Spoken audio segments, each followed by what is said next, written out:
Kung Fu Panda 4 is the fourth film in the franchise, and this one comes, what is it, 6 years? 6 years? 7 years? 8 years? Almost 8 years? Let's see, 2017, 2018, 2019, 2020, 21, 22, 23. 7 years after the last one. And this one sees the return of Po, and this time he has to pick a new Dragon Warrior, and he also has to stop the new villain in this movie, who is a chameleon, played by Viola Davis. Yeah. So let's get right into this here. I want to first start by saying that I didn't mention the Furious Five. That's because they are not in this movie. They are talked about, they are mentioned, but not a single Furious Five member says a single line in this movie. Immediately, just from the start of this movie, it felt like this movie was a cheaper version. Kung Fu Panda has got a mini series and stuff on Netflix. This feels like another Netflix kind of thing. I hadn't actually watched any of those Netflix things, but this feels like it could have gone straight to Netflix. It doesn't actually feel in the vein of the other three, which already is just a big disappointment. This movie just feels like it's cutting corners everywhere it can. It just, from the moment it started, I was just like, there's no oomph to it. It doesn't quite look as beautiful as the other movies did. The animation is there, but it's your typical DreamWorks one. It's not Kung Fu Panda. Kung Fu Panda 1, 2, and 3 has some beautiful animated sequences. This just doesn't have that. The story with this one is so extremely predictable. I mean, you can predict literally every single thing that's going to happen in this movie. Not good. Not a good thing. And, you know, there could have been some really interesting things that you could have done with this story if the Furious Five were in it, but they're not at all. They mention why they're not in it, I guess, but it's for dumb reasons. So yeah, the story itself, the writing, not so great. The jokes, I laughed a couple times watching this. Not as many times as I did in the others. I was in a theater watching this. Kids were laughing, so that's good. It's a kids' movie. That's the goal. But I wasn't quite laughing. I also do want to mention that I went to the theater to see this tonight because I could have saw some other movies. You know, Arthur the King's out. I could have saw Dune again. There's a new horror movie with Musmulchin. I can't say his name.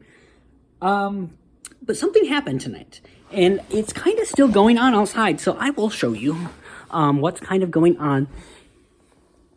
I don't know if you can see over there, those lights. There are cops out there.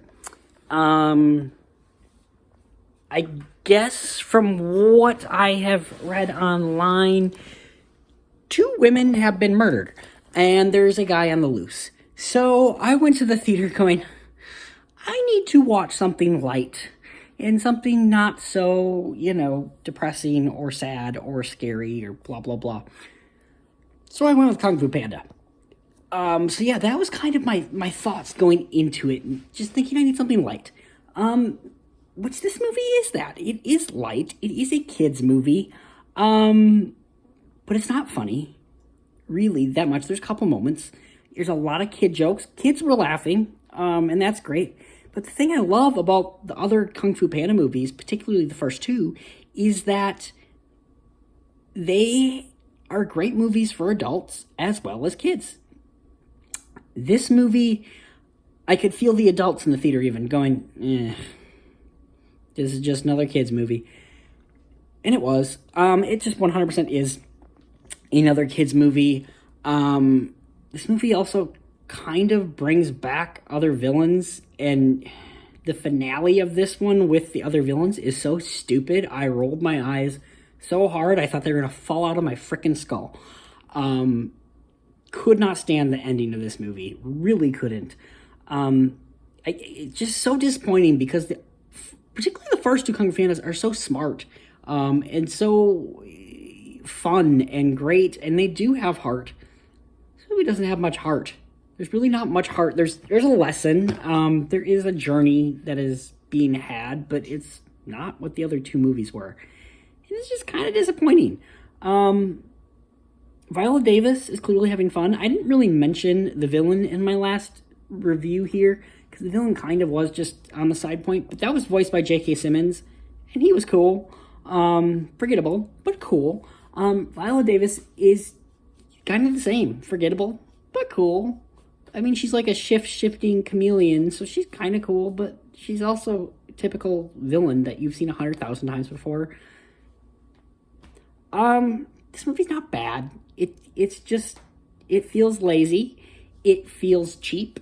And it feels like a cheap, lazy way to try to make more money, which I think this movie had a budget of like $60 million, and it's made like 250 worldwide at this point.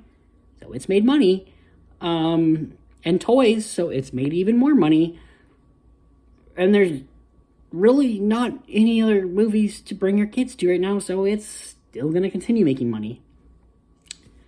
So yeah, but this just feels like a cash grab. Like I said, Furious 5 are not in it. If you're going into this movie expecting Angelina Jolie, Seth Rogen, Jackie Chan, David Cross to be in this movie, yeah, they're not. Justin Hoffman is even basically a glorified cameo. He's barely in the movie. So yeah, it's really disappointing. There is some fun moments. It's not terrible. You're not going to hate yourself for watching it. It's not the worst kids movie ever. But at the same time, I gave all three Kung Fu Panda movies solid reviews. I think 9, 8, and a 7. This one, I went 5. It's okay. I don't ever feel the need to watch this again unless a 5th one comes out and I need to rewatch it. That's really about the only reason I would see it. So yeah, that is my thoughts on Kung Fu Panda 4. I hope you guys have yourself a great night. Don't do anything I wouldn't do. And I'm going to stay in my locked house watching Disney movies or something, because literally right outside my door could be a killer. Have a good one, guys.